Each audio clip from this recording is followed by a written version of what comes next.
వారాంతం వచ్చిందంటే చాలామందికి నగరపు హడావిడికి కాస్త దూరంగా వెళ్లాలనిపిస్తుంది. హైదరాబాదుకు పెద్దగా దూరంగా కాకుండా ప్రకృతి ఒడిలో ప్రశాంతంగా 2 రోజులు గడపాలనుకుంటే ఈరోజు మిమ్మల్ని మేము తీసుకుని వెళ్తున్నది అనంతగిరి కొండల్లోని ద బ్రీజ్ అనే ఒక అందమైన ఎకో టూరిజం రిసార్ట్కు. ఈ ప్రయాణంలో నాకు తోడుగా నా స్నేహితుడు రాజా వస్తున్నాడు.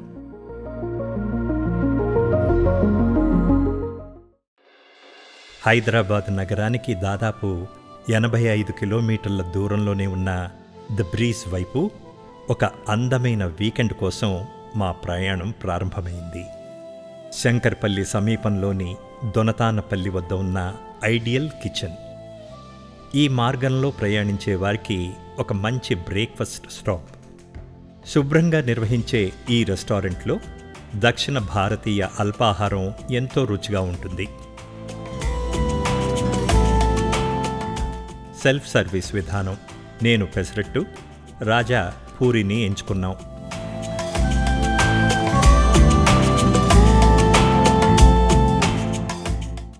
పక్కనే ఉన్న మద్రాస్ ఫిల్టర్ కాఫీ స్టాల్లో ఒక వేడి ఫిల్టర్ కాఫీ తాగాం. ఆ కాఫీ రుచి మా చిన్ననాటి రోజుల్ని ఒక్కసారి గుర్తు చేసింది. అల్పాహారం ముగించుకొని మా ప్రయాణం మళ్లీ మొదలైంది. కొద్దిసేపటికే ఫారెస్ట్ చెక్పోస్ట్ చేరుకున్నాం. ప్రవేశ రుసుము చెల్లించి ప్రకృతి మరింత దగ్గరయ్యే ప్రాంతంలోకి అడుగుపెట్టాం. మా రిసార్ట్లో చెక్-ఇన్ మధ్యాహ్నం 3 గంటలకు. మేం మాత్రం చాలా ముందుగానే హైదరాబాద్ నుంచి బయలుదేరడంతో కొంత సమయం మిగిలింది. అందుకే కోట్పల్లి సరస్సు వైపు చిన్న మలుపు తీశాం. నిజం చెప్పాలంటే మీకు సరస్సులు, నీటి విహారాలు అంటే ప్రత్యేకంగా ఇష్టం లేకపోతే ఈ ప్రదేశాన్ని తప్పించినా పెద్దగా ఏమీ కోల్పోరు. కానీ కొంత సమయం ప్రశాంతంగా గడపాలని అనుకునే వారికి మాత్రం ఇది ఒక ఆహ్లాదకరమైన విరామం. ఇక్కడ కయాకింగ్, పెడల్ బోట్లు, చిన్న బోటు ప్రయాణాలు కూడా ఉన్నాయి.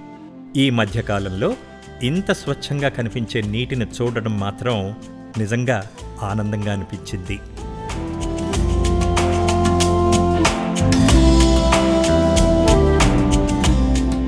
కోట్పల్లి సరస్సుకు వీడ్కోలు చెప్పి మా అసలు గమ్యం వైపు బయలుదేరాం. రిసార్టుకు చేరుకునే ముందు ఔషధ మొక్కల సంరక్షణ కేంద్రం కనిపించింది. ఇక్కడే RRR చిత్రాల్లోని కొన్ని సన్నివేశాలు చిత్రీకరించారని ఈ బోర్డు చెప్తోంది.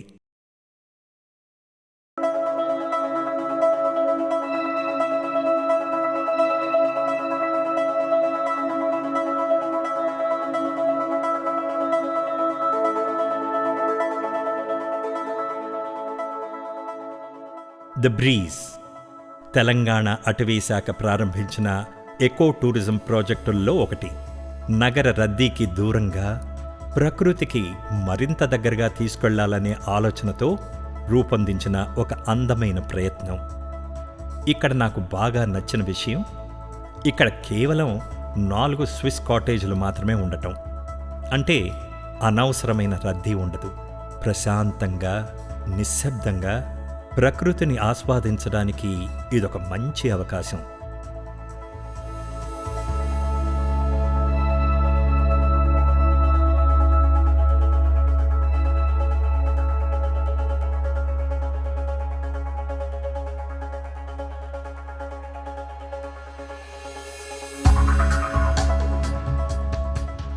నాకు వ్యక్తిగతంగా స్విస్ కాటేజీలంటే చాలా ఇష్టం. అందుకే ఈ ప్రదేశం మొదటి చూపులోనే నాకు బాగా నచ్చేసింది. రండి, ముందుగా మన కాటేజీని ఒకసారి చూసేద్దాం.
ఇక్కడి భోజనశాల కూడా ప్రత్యేకమే. వెదురు, తాటి ఆకులతో నిర్మించిన ఈ ఓపెన్ డైనింగ్ ఏరియాలో ప్రకృతి మధ్యలో కూర్చొని భోజనం చేయడం ఒక ప్రత్యేక అనుభూతిని ఇస్తుంది. మేము తిన్న భోజనం కూడా ఎంతో రుచిగా అనిపించింది.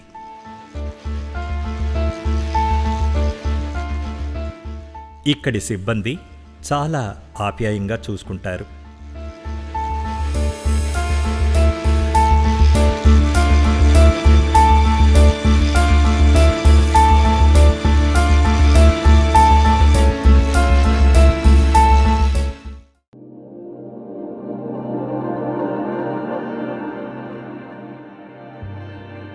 సాయంత్రం మా ట్రెక్కింగ్ సమయం ఆసన్నమైంది.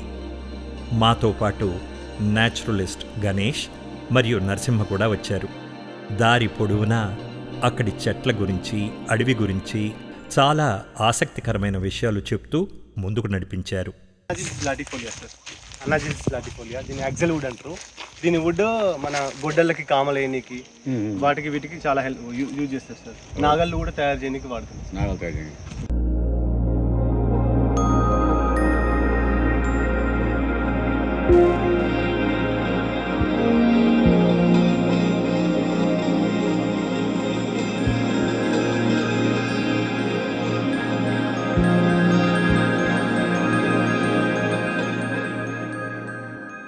ఇది బిల్లుడు. ఇది చికెన్ షాప్లలో, మటన్ షాప్లలో కొట్టనికి మొద్దులు పడతారు, కుంద అంటాం మనం. అది దీని నుండే వస్తుంది, దీని నుండి తయారు.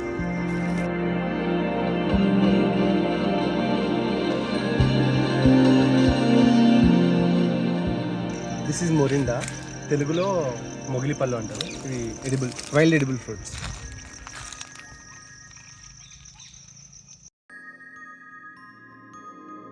కొండ అంచుకు చేరుకున్నాక దూరంగా వికారాబాద్ రైల్వే స్టేషన్, అక్కడి నుంచి బయలుదేరుతున్న రైలు కూడా కనిపించింది.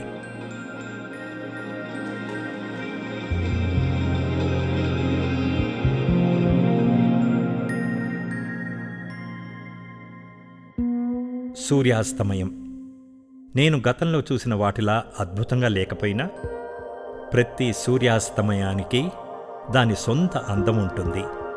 కొన్ని క్షణాలు అక్కడే గడిపి తిరిగి రిసార్ట్ వైపు నడిచాం.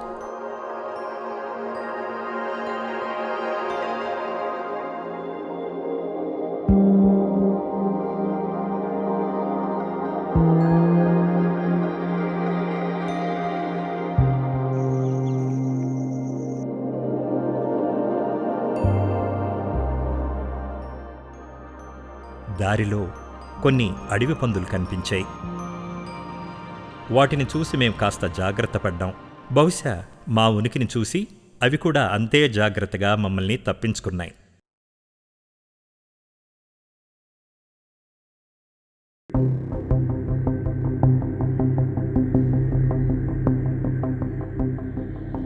జనవరి నెల కావడంతో రాత్రి చలి బాగానే ఉంది. అందుకే రిసార్ట్ సిబ్బంది మాకు బాన్ఫైర్ ఏర్పాటు చేశారు. మంటల వెచ్చదనంలో ఆ రోజు అనుభవాలను గుర్తు చేసుకుంటూ కొంతసేపు గడిపాం. అనంతగిరి హిల్స్లో మా తొలి రోజు ఇలా ముగిసింది. కానీ ఈ యాత్రలో అత్యంత అందమైన అనుభవం మాత్రం ఇంకా మిగిలే ఉంది. రేపు ఉదయం గడ్డి మైదానాల మధ్య సూర్యోదయాన్ని ఆస్వాదిస్తూ అడవి ఒడిలో ఒక అద్భుతమైన ప్రయాణానికి మాతో కలిసి రండి.